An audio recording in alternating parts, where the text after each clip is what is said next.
Hey,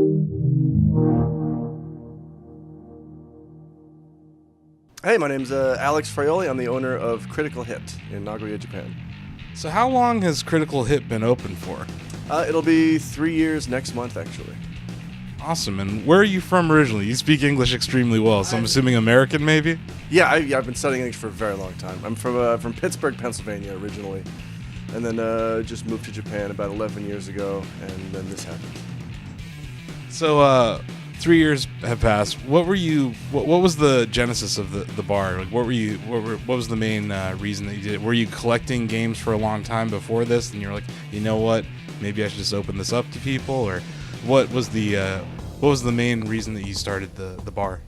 I like games growing up. I think a lot of us did. And then I discovered alcohol after growing up, and I'm like, let's combine these two things. And it's funny that you asked me what is the genesis of this bar, because the genesis of this bar is a bar called Genesis in Ichinomiya, Japan, where I used to go when I worked over there, run by a big Sega fan.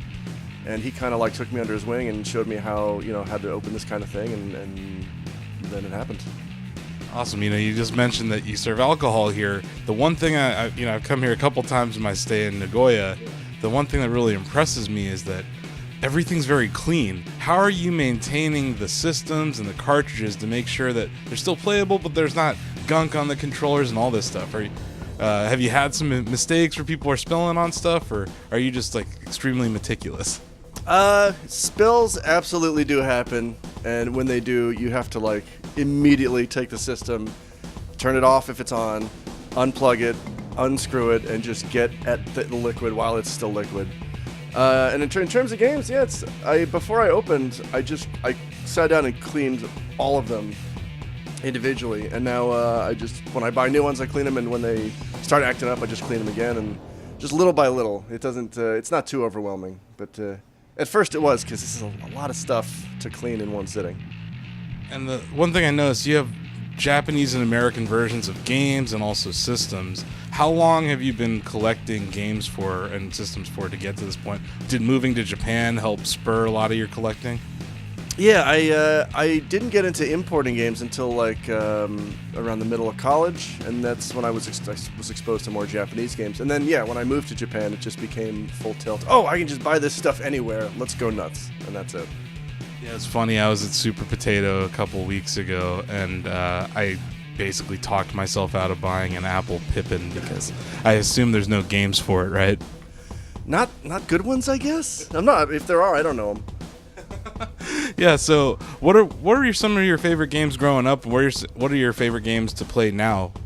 Boy, I think the answer to both questions is Dragon Quest. It's probably my favorite series. I grew up playing it with my dad and my brother and my sister, and it's kind of a nostalgic thing for me. But other than that, just like I grew up loving platformers like Mario, Mega Man, all that stuff.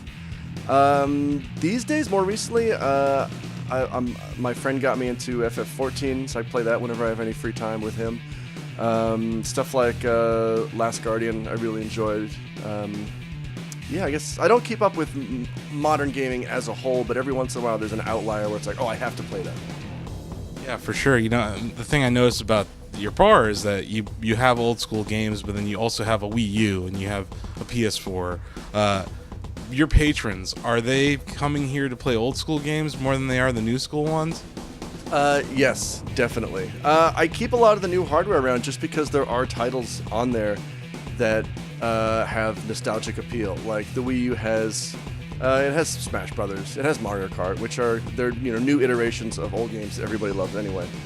And stuff on the PS4, a lot of the stuff on the PS4 is actually like downloaded retro games from PSN, with a few new games thrown in for good measure. But yeah, by and large, it's mostly people just looking to play older stuff. Right on. And I heard on Saturdays you guys do Twitch streams. What channel are you guys on, or do you guys need some help promoting this? Because it sounds like something that I would be linking on our forums on Shack News if I knew about it. It's mostly my friend Rachel. She comes in on Saturday nights, and she'll usually stay until like 6 a.m. streaming a single game. We just finished up streaming Resident Evil 7. She played all the way through that. I don't know what we're doing next. I think it's Until Dawn.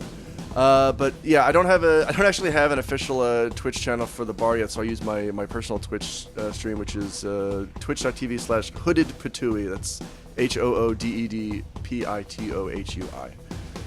Awesome. We were here last night, my friends and I. We were having drinks, playing games, and one thing he had mentioned was he had suggested you maybe doing a Games Done Quick event here.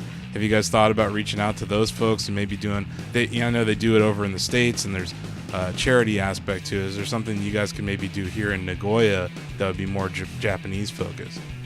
I think that's a possibility because there are 3 or 4 like really good speedrunners who live here that I know for sure. I'm sure there's more of them, and they're always looking for an opportunity to sort of put their talents on display. And I think if it's for a good cause, I could totally see putting something like that together.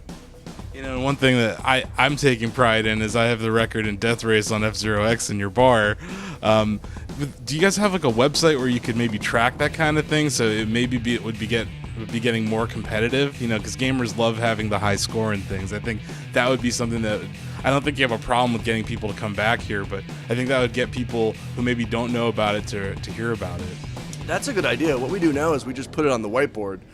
And it kind of changes periodically. It used to be Mega Man 2, 3, and 4 times. Right now, the competition happening now is Super Mario World.